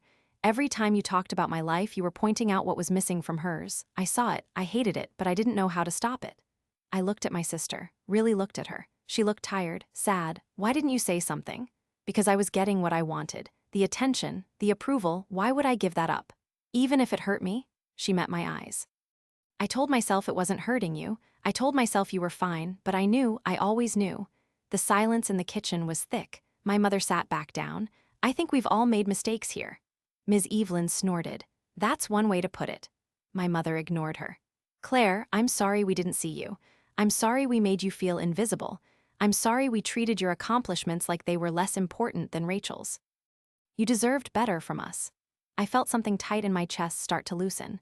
Thank you. But I need you to understand something too. We're proud of you. We might not have shown it the way you needed, but we are. This, she gestured at the documents, this is extraordinary, and I'm sorry you felt like you couldn't share it with us. My father nodded. Your mother's right. This is incredible, Claire. I wish you had told us sooner. I wish you had given me a reason to. He winced. Fair. Rachel stood up. She walked around the table. She stopped in front of me. I'm sorry too, for all of it, for being condescending, for assuming I knew better, for not asking real questions about your life. I looked at her. Thank you. Can I ask you something now? Okay. Are you happy? The question surprised me. What? Are you happy with your life, with what you've built, with all of this? I thought about it. Yes, I am most of the time. Then I'm happy for you. Really, I mean it. I believed her. My father cleared his throat. So what happens now? I looked around the kitchen, at my family, at Ms. Evelyn, at the documents spread across the table. Now we start over, with honesty this time, with real questions and real answers, and we see if we can actually be a family. My mother smiled through her tears. I'd like that. Me too, Rachel added. My father nodded. Okay, let's try. Ms. Evelyn stood up. I think my work here is done. Claire, you want to ride back to your place? I shook my head. I think I'll stay for a bit if that's okay. My mother reached for my hand. It's more than okay. Ms. Evelyn hugged me on her way out. She whispered in my ear, you did good, girl, I'm proud of you. I watched her leave. Then I turned back to my family. My father pulled out a chair. Sit, talk to us. Tell us about these buildings, these contracts, all of it, we want to know. So I sat, and I told them everything, every client. Every building, every decision that got me here. They listened. They asked questions, real questions. And for the first time in my entire life, I felt seen by the people who were supposed to see me all along. It wasn't perfect. We still had years of damage to undo. Rachel and I still had to figure out how to be sisters instead of competitors. My parents still had to learn how to talk to me like I was their equal instead of their project. But it was a start. The conversation lasted 3 hours. By the end, my mother was asking about my employees. My father was asking about my investment strategy. Rachel was asking if I needed any legal advice for my real estate holdings. It felt strange. Good strange. Like trying on a piece of clothing that actually fit for the first time. When I finally left that night, my father walked me to my car. He looked at the Camry and shook his head. You should get a nicer car. I smiled. I like this one. $30 million and you're driving a Camry. 32 million and yes, he laughed, a real laugh, you always were stubborn. I learned from you. He put his hand on my shoulder. I'm sorry, Claire, for all of it, I hope you know that. I do. Can I ask you one more question? Sure. What finally made you decide to tell us? I thought about the catalyst, the moment that tipped everything over. It hadn't been at Sunday dinner. It had been 3 days before. At James's soccer game, I had gone to watch him play. Rachel was there with my parents. They were sitting in the bleachers cheering. I sat a few rows back. I didn't announce myself. At halftime, James ran over to get water. Rachel asked him how he thought he was doing. He said he was trying his best. Rachel said, that's all we can ask, just like Aunt Claire. She tries her best and that's good enough. My mother nodded. Exactly. Not everyone can be exceptional. They were using me as an example of mediocrity. To a 7-year-old, at a soccer game. That was the moment I knew it was time. I looked at my father now. You really want to know? Yes. Because I overheard you and Mom talking to James. You told him it was okay to just do his best, like me. His face fell. Claire, it's okay. That's what you believed. But I'm not going to let my nephew grow up thinking that's who I am. I'm not the person who just tries her best and falls short. I'm the person who built something extraordinary, and I want him to know that. My father nodded slowly. He will, I'll make sure of it. Good. I got in my car, I drove home, I sat on my balcony and looked out at the city. My phone buzzed, a text from Rachel. "Thank you for today, I know that was hard, I'm glad you did it." I texted back, "Me too." Another text from my mother, "I love you, I'm sorry it took me so long to really see you. I won't make that mistake again." I felt tears on my cheeks. I didn't wipe them away. I called Patricia. She answered on the first ring. "How did it go?" "Better than I expected, worse in some ways, but good overall." "Did they believe you?" "Eventually, after I showed them everything." "And now we try to build something real?" She was quiet for a moment. "I'm proud of you, Claire, not for the money, for having the courage to demand what you deserve." "Thank you." "What's next?" I looked out at the city. At the buildings I owned, at the life I had built. I don't know, but for the first time in 15 years, I don't have to hide it, so I guess I'll figure it out from there. 3 months later, my father called me. He said he wanted to have lunch, just the two of us. We met at a restaurant downtown. He ordered a steak. I ordered salmon. He asked me about my business. Real questions about my processes, about my employees, about my growth strategy. I answered honestly. It felt good. Halfway through lunch, he set down his fork. "I need to tell you something." "Okay." "I've been thinking a lot about what you said, about how we treated you, and you were right. We did make assumptions. We did compare you to Rachel. We did make you feel less than." "I know, but I want you to understand why." I waited. "Rachel's path made sense to us. We understood it. We had friends whose kids did the same thing. Go to college, get a good job, get married, have kids. It was familiar, safe. And my path wasn't. No. Your path terrified us. You started a business. You took risks. You did things we didn't understand, and instead of asking questions and learning, we dismissed it. We told ourselves you were just getting by. It made us feel better about not understanding." "Why are you telling me this?" "Because I want you to know it was never about you. It was about us, our fear, our limitation. You weren't too small for us to see. We were too small to see you." I felt something shift in my chest. "Thank you for saying that. I mean it, and I'm going to do better, we all are." He reached into his jacket pocket. He pulled out an envelope. He slid it across the table. "What's this?" "Open it." I opened the envelope. Inside was a check for $4,000. I looked up at him. "What is this for?" "The hospital bill, and the dental work, and Dad's birthday party. We're paying you back." "You don't have to do that." "Yes, we do. You were helping us out of generosity." "Not because you had to." "And we took advantage of that. We're sorry." I looked at the check, then at my father. "Thank you. Thank you for not giving up on us." Rachel reached out a month after that. She asked if I wanted to have coffee. I said yes. We met at a place near her house. She ordered a latte. I ordered an Americano. She looked nervous. "I've been wanting to talk to you about something." "Okay." "I know things have been better between us since the dinner, but I feel like there's still this distance. And I want to fix it." "What kind of distance?" "The kind where I'm scared to tell you things because I don't want you to think I'm bragging, or the kind where I assume you don't want to hear about my life because it's not as impressive as yours." I set down my cup. "Rachel, I'm not in competition with you." "I know, but I feel like I am. I feel like I spent my whole life being the successful one, and now you've lapped me, and I don't know how to be okay with that." "You don't have to be okay with anything. You just have to be my sister." "I don't know how to do that. I don't know how to be your sister when I feel like I'm not as good as you anymore." I reached across the table. I took her hand. "You were never better than me, and I was never better than you. We're just different, and that's okay." She started crying. "I'm sorry I was such a jerk to you for so long." "I forgive you." "Really? Really, but you have to promise me something." "Anything." "Stop comparing yourself to me. Stop measuring your worth by mine. Just be Rachel, that's enough." She squeezed my hand. "Okay, I'll try." We talked for 2 hours about our lives, about our kids, about our hopes, about our fears. For the first time, it felt like we were actually sisters. 6 months after the dinner, my mother asked if I would come to Thanksgiving. I said yes. The whole family was there. Rachel and David and the boys, my aunt and uncle, my parents. My mother had made the same meal she always made. Turkey and stuffing and mashed potatoes and pie. When it came time to go around the table and say what we were thankful for, my father looked at me. "Claire, would you like to start?" I smiled. "I'm thankful for second chances and for family that's willing to grow." My mother raised her glass. "To second chances." We all drank. Later, Rachel pulled me aside. "The boys want to ask you something." James and Thomas came over. James spoke first. "Aunt Claire, can you tell us about your company?" "What do you want to know?" "Everything. Mom said you're really successful. We want to know how you did it." I looked at Rachel. She smiled. I sat down with the boys. I told them about starting with one client, about taking risks, about believing in myself when nobody else did. They listened like I was telling them the most important story in the world. When I finished, Thomas said, I want to be like you when I grow up. I hugged him. You can be anything you want. As long as you believe in yourself. James added, even if other people don't believe in you? Especially if other people don't believe in you. My mother was watching from across the room. She was crying. But this time, they were good tears. A year later, my company hit $50 million in revenue. I had 130 employees. I owned 14 buildings. My net worth crossed $40 million.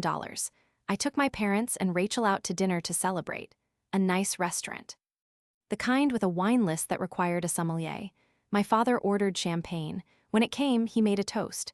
To Claire, who built something extraordinary, who proved us all wrong, and who was gracious enough to give us another chance. We all raised our glasses. My mother added, "We're so proud of you, sweetheart." Rachel smiled. "You're kind of a badass, you know that?" I laughed. "I've been telling you that for years." I should have listened. We drank, we ate. We talked about business and family and the future. And for the first time in my life, I felt like I belonged at that table. Not as the younger daughter, not as the one who was still figuring things out, but as myself, fully seen, fully accepted. It had taken 39 years, but I finally got there. Some people say I should have just walked away, that I should have cut my family off and built my life without them. Others say I didn't go far enough, that I should have made them pay more for how they treated me. I genuinely want to know, what would you have done? I thought that was the end of the story, I really did. I thought we had our moment of honesty, our reconciliation, our fresh start. But 3 weeks after that Thanksgiving dinner, I got a phone call that changed everything. It was from my accountant. His name was Robert Chen. He had been handling my taxes for 12 years. He never called me unless something was seriously wrong. "Claire, we have a problem." "What kind of problem?" "Someone is filing a claim against one of your LLCs. They're saying you used family money to start your business." My blood went cold. "That's not true. I didn't use a single dollar of family money." "I know that. I have all the documentation. But they've filed with the state. And they're claiming your grandmother's $5,000 inheritance was seed money that entitles them to a percentage of your company." "Who filed it?" He paused. "Your sister and your father." I hung up. I called Patricia immediately. "I need you to look at something. Someone just filed a claim against my business." She had me forward the documents. She called me back 20 minutes later. "This is garbage. They have no case. Your grandmother's $5,000 was a gift. It went into your personal account. You used your own savings to start the company. We can prove all of this." Why would they do this? Because they're realizing what you're actually worth, and they want a piece of it. I sat down. I felt something inside me go very quiet and very cold. What do? You fight it. You show them every receipt, every bank statement, every piece of documentation that proves you built this alone, and you make it very clear that if they pursue this, you will pursue damages for filing a frivolous claim. Okay, Claire, I need to ask you something. Are you sure you want to do this? Going after your family legally, it's going to get ugly. I thought about my father's toast, my mother's tears. Rachel saying I was a badass. They had been lying. All of it had been an act. They had been planning this, I'm sure. All right, let me pull everything together. We'll need to respond within 30 days. I called my mother that night. She answered on the third ring. "Claire, honey, how are you?" Don't do that." "Do what?" "Pretend you don't know why I'm calling." She went quiet. "You and Dad and Rachel filed a claim against my business." "Claire, we can explain. I don't want an explanation." "I want to know why you did it." She took a shaky breath. "Because it's not fair." "What's not fair? You have all this money, all this success, and we have nothing. You have plenty. Dad has his retirement. Rachel has David's income. You're fine. But you have millions, and you got it using grandma's money. $5,000 15 years ago is not the same as $30 million today. You know that.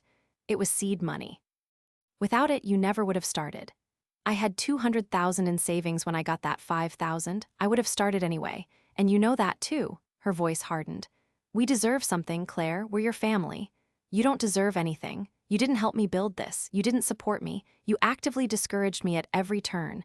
And now that you see what I've accomplished, you want to take it from me. That's not what we're doing." "Yes, it is." "That's exactly what you're doing, and I'm not going to let you." "Claire, please, we can work this out as a family." "We're not a family. We're people who happen to share DNA, and after this, we're not even that." I hung up. I called Patricia back. "File the countersuit. I want damages. I want legal fees. I want everything."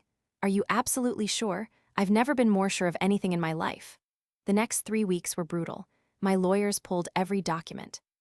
Every bank statement, every contract, every piece of evidence that showed I had built my company entirely on my own. Rachel called me twice. I didn't answer. My father left me a voicemail. Claire, we need to talk about this. You're being unreasonable. We're not trying to take anything from you. We just want what's fair. I deleted it. Ms. Evelyn called from Arizona. I heard what happened. Rachel told you? No, your mother did. She called me crying. Said you were being vindictive. What did you tell her? I told her she made her bed. Now she has to lie in it. I almost smiled. Thank you. You doing okay? No, but I will be. Good, call me when it's over. I want to hear everything. The hearing was scheduled for the first week of December. It was in a small courtroom downtown. My attorneys were there. Rachel's attorney was there. My father's attorney was there. Patricia sat next to me. She had brought 4 bankers' boxes full of documents. The judge was a woman in her 50s named Margaret Thornton. She looked at the claim, then at my attorneys, then at me.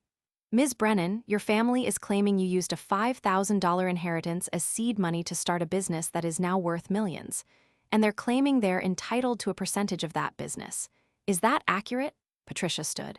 Your Honor, that's their claim, but it's completely without merit. I'd like to hear from Ms. Brennan directly. I stood.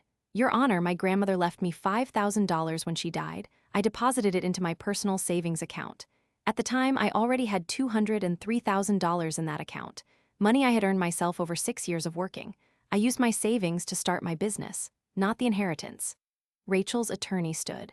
But without that $5,000, she wouldn't have had the confidence to start. It was the catalyst. Judge Thornton looked at him. Confidence is not a financial asset, counselor, but it contributed to her success. So did gravity. Should we give Isaac Newton a percentage too? A few people in the courtroom laughed. My father's face turned red. Patricia presented the first document. Your Honor, this is Ms. Brennan's bank statement from the month she received the inheritance. As you can see, the $5,000 was deposited on March 15th. It was withdrawn on March 23rd to pay off a car loan. It never touched her business account. The judge looked at it. Continue. Patricia pulled out another document. This is Ms. Brennan's business account from her first year. The initial deposit was $10,000, all from her personal savings, no part of the inheritance. She kept going, document after document, bank statements, tax returns, incorporation papers, everything that proved I had built my company with my own money. Rachel's attorney tried to argue. But the family supported her emotionally. That has value. Judge Thornton looked at him over her glasses. Are you seriously arguing that emotional support entitles someone to equity in a business? Well, in this case, nothing. Unless you can show me a contract, a loan agreement, or some kind of financial transaction, you have no case. My father's attorney stood. Your Honor, if I may, the family feels that Ms. Brennan has been secretive about her finances. She deliberately hid her success from them. That's a breach of trust. Being private is not a legal, counselor, and it's certainly not grounds for a financial claim. Patricia stood again. Your Honor, I'd like to present one more document. She pulled out a letter, my grandmother's letter, the one she had left me with the $5,000. This is the letter Ms. Brennan's grandmother included with the inheritance. I'd like to read one line. You remind me of myself, don't let them make you small. The judge took the letter, she read it. Then she looked at my family. It seems your mother knew exactly who would try to diminish Ms. Brennan's accomplishments, and she tried to protect her from it. My mother started crying. The judge set down the letter. I'm dismissing this claim. There is no merit to it whatsoever. Furthermore, I'm awarding Ms. Brennan her legal fees and court costs. She should not have to pay to defend herself against this frivolous action. Rachel's attorney tried one more time. Your Honor, the family requests. The family can request whatever they want, but this court is done. Case dismissed. She banged her gavel. I stood up. I walked out of the courtroom without looking at my family. Patricia followed me. You okay? Not even a little bit. You will be. I drove home. I sat in my condo. I looked out at the city. My phone rang. It was my mother. I answered. What? Claire, please, we made a mistake. A mistake would be filing the wrong paperwork. This was intentional. This was you trying to take what I built. We were scared. Of what? Of losing you, of you being so successful that you wouldn't need us anymore. So you tried to sue me? That was your solution? She was crying. Your father thought if we had a stake in your business, you'd have to stay connected to us. That's the dumbest thing I've ever heard. I know, please, can we talk about this? No, Claire, you had your chance at Thanksgiving, when I gave you everything. When I opened up my life to you, and you responded by trying to steal from me, we're done? You don't mean that. I absolutely mean it, don't call me again. I hung up, I blocked her number, I blocked my father's number, I blocked Rachel's number, I called Ms. Evelyn, it's over. Did you win? Yes, the judge dismissed their case, awarded me legal fees. Good, how much? $47,000, she whistled. That's a lot of lawyer time. They fought it hard, kept filing extensions, kept trying new arguments. My attorneys had to respond to everything. Are you going to collect? Every penny. Good, make them pay. I did. I had my attorneys file to garnish my father's retirement account. He called me from a number I didn't recognize. I answered by accident. Claire, please, we can't afford this. This is our retirement. You should have thought about that before you sued me. We're sorry. We made a terrible mistake. Yes, you did. And now you're paying for it. Can't we work something out? No, the court awarded me $47,000. I'm collecting $47,000. That's how this works. He started to say something else. I hung up. The money came through in January, $47,216, directly from my father's retirement account into mine. I donated it all to a scholarship fund for women starting their own businesses. I named it after my grandmother. Rachel sent me a letter in February. I almost threw it away without reading it, but something made me open it. Dear Claire, I don't expect you to forgive me. I don't even expect you to read this, but I need to say it anyway. What we did was unforgivable. We saw what you built, and instead of being proud, we got greedy. We got scared. We got stupid. I told myself I was doing it for my kids, that they deserved some of your success because we're family, but the truth is I was jealous. I was angry that you had surpassed me. I was angry that you did it without anyone's help. I was angry that you made it look easy when I know it wasn't. Dad convinced me that we had a legal right to some of your money. Mom convinced me that you owed us something, but I knew it was wrong. I knew it the whole time. And I did it anyway. I've lost you. I know that. I've lost my sister, and I deserve it. But I want you to know that I see you now. I see what you built. I see what you sacrificed. I see what you overcame. And I'm so sorry I tried to take it from you. I hope someday you can forgive me, but I'll understand if you can't. I love you. I always have, even when I was terrible at showing it. Rachel, I read it 3 times, then I put it in a drawer. I wasn't ready to respond. Maybe I never would be. 6 months later, I got a call from an unknown number. I answered. Claire, it's David, Rachel's husband. What do you want? I wanted to let you know that Rachel and I are separating. I sat down. What? She's been different since the lawsuit, depressed, guilty. She can't let go of what she did to you. It's destroying her, and it's destroying us. I'm sorry. Don't be. This isn't your fault. This is on us, on her, on your parents. You did nothing wrong. Then why are you calling me? Because I wanted you to know that I never supported the lawsuit. I told Rachel it was wrong. I told her she'd lose you. She did it anyway. Okay. And I wanted to ask you something. What? The building we rent from, the one on Maple Avenue, our lease is up in 3 months. Are you going to renew it? I thought about it. Are you current on rent? Yes, we've never missed a payment. Then yes, I'll renew it. This is business, not personal. Thank you. David? Yeah, take care of the boys. I will. He hung up. A year after the lawsuit, my mother sent me a birthday card. I didn't open it. I just added it to the drawer with Rachel's letter. My company hit $62 million in revenue that year. I had 153 employees. I owned 17 buildings. My net worth crossed $55 million. I bought a new car, a Tesla. Nothing too flashy, just something that felt like mine. I moved to a house, 3 bedrooms, a yard, a view of the mountains. Ms. Evelyn flew up from Arizona for my 40th birthday. We had dinner at my favorite restaurant. She gave me a gift, a framed copy of my grandmother's letter. I thought you should have this where you can see it. I hung it in my office, right above my desk. I hired a new CFO that year. Her name was Jennifer Park. She was brilliant, sharp, funny. At our first strategy meeting, she looked at my financials and whistled. You built all this yourself? Yes. No investors, no partners, just me. She shook her head. That's incredible. Thank you. Can I ask you something? Sure. Why did you stay private for so long? Most people at this level go public, take on investors, scale faster. I thought about it. Because I didn't want anyone to have a claim on what I built. I didn't want to owe anyone. I wanted it to be mine, completely mine, she smiled. I respect that. We grew the company another 30% that year. We expanded into 2 new states. We hired 100 more people. I started getting calls from private equity firms. They wanted to buy me out. Offers in the hundreds of millions. I turned them all down. Patricia asked me why. Claire, you could sell tomorrow and never work another day in your life. I know. Then why don't you? Because this isn't about the money, it never was. This is about proving to myself that I could do it, and I'm not done yet. 2 years after the lawsuit, I got a call from a hospital I didn't recognize. The voice on the other end was shaky. Is this Claire Brennan? Yes. This is Mountain View Medical Center. Your father has been admitted. He listed you as his emergency contact. My stomach dropped. What happened? He had a heart attack. He's stable now, but he's asking for you. I drove to the hospital. I don't know why, I just did. I walked into his room. He looked small in the hospital bed. Old, fragile. He saw me and his eyes filled with tears. You came. They called me. I didn't think you would. I almost didn't. He nodded. I'm sorry, Claire, for everything, for the lawsuit, for not seeing you, for all of it. I know. Do you forgive me? I looked at him for a long time. I don't know, maybe someday, but not today. That's fair. I stayed for 20 minutes, then I left. I didn't go back. He recovered. My mother called to tell me. I didn't answer, but she left a voicemail. Your father is home. He's doing better. He wanted you to know. I deleted it. 3 years after the lawsuit, Rachel showed up at my office. My assistant buzzed me. There's someone here to see you. She says she's your sister.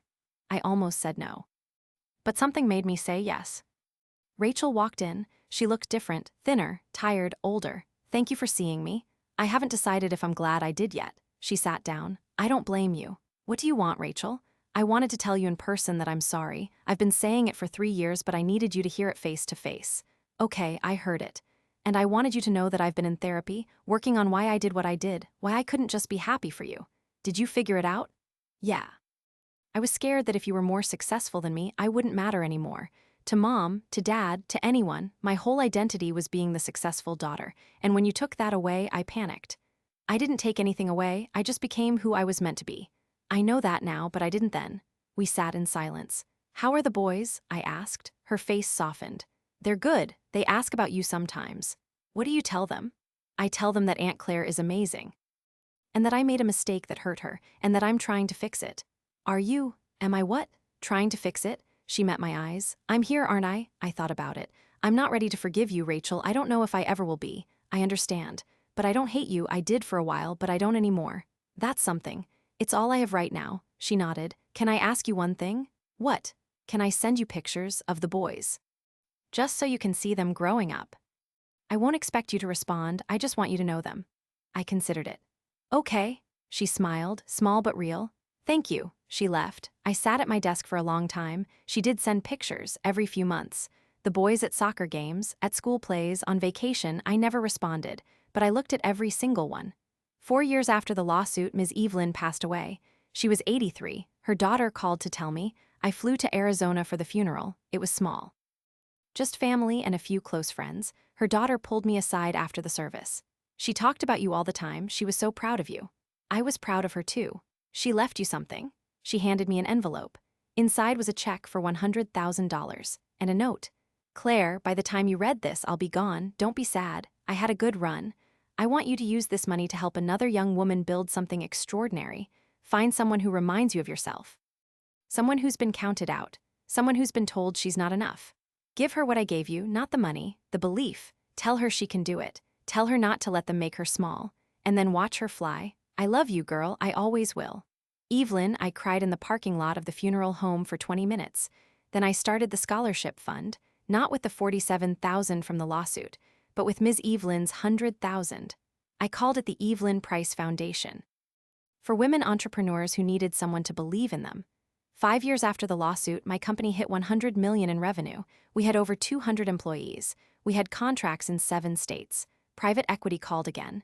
This time, the offer was $380 million. I thought about it for a week. Then I called Patricia. I think I'm ready to sell. Really? Yeah, I've proven what I needed to prove. Now I want to do something else. Like what? I don't know yet, but I'll figure it out. I sold the company 3 months later. After taxes and legal fees, I walked away with $273 million. I was 44 years old. I kept the buildings. The rental income was steady, enough to live on comfortably without touching the principal. I focused on the foundation. We gave out 25 scholarships the first year, 50 the second year, 100 the third year. I met with every recipient personally. I asked them about their dreams, their plans, their fears, and I told them what Ms. Evelyn told me: don't let them make you small. 6 years after the lawsuit, I got a call from a number I didn't recognize. I answered. Claire, it's James. Rachel's oldest son. He was 13 now. James, hi. I hope it's okay that I'm calling. Mom gave me your number. It's fine. What's up? I'm doing a school project about successful business people, and I wanted to interview you. I smiled. What do you want to know? He asked me about starting my company, about growing it, about selling it, about the foundation. I answered every question honestly. At the end, he asked, "Do you have any advice for someone who wants to start a business?" I thought about my grandmother, about Ms. Evelyn, about every person who believed in me when my family didn't. Yes, believe in yourself even when nobody else does. Build something so undeniable that they can't ignore it. And never, ever let anyone make you small.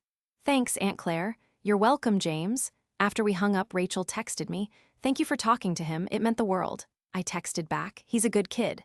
He is, they both are. I stared at my phone for a long time, then I typed, "Maybe we could have coffee sometime." The 3 dots appeared, then disappeared, then appeared again. I'd really like that. We met 2 weeks later, at the same coffee shop where we'd talked years ago.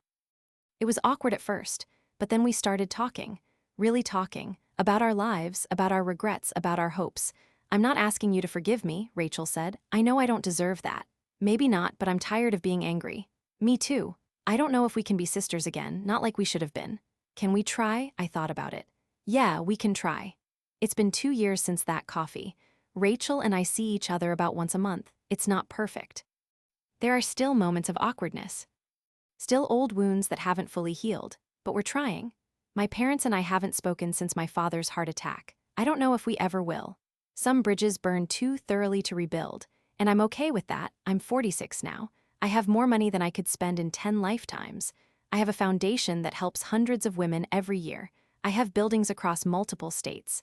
I have a life I built entirely on my own terms. Rachel asked me recently if I was happy. I told her yes. Most days. Some days I wonder what my life would have been like if my family had seen me from the beginning, if they had supported me instead of dismissed me, if I hadn't had to build everything in secret. But then I remember what Ms. Evelyn told me. The world is going to spend your whole life trying to convince you to be smaller than you are. My family tried, and they failed. I built an empire anyway. Last month, one of my scholarship recipients sold her company for $12 million. She called me crying. She said she couldn't have done it without me. I told her yes, she could have. I just gave her permission to believe in herself. That's what Ms. Evelyn did for me. That's what I'm doing for others. That's my legacy. Not the money, not the buildings, but the women I've helped see their own power. My grandmother's letter still hangs above my desk. Don't let them make you small. I didn't. And I never will. Some people still say I was too hard on my family. That I should have forgiven them sooner. That blood is thicker than water. Others say I wasn't hard enough. That I should have cut them off completely after the first betrayal. I did what felt right to me. I protected what I built. I held my boundaries. I gave second chances where I felt they were earned. Was I right? I honestly don't know, but it was my choice to make. And I made it. What would you have done?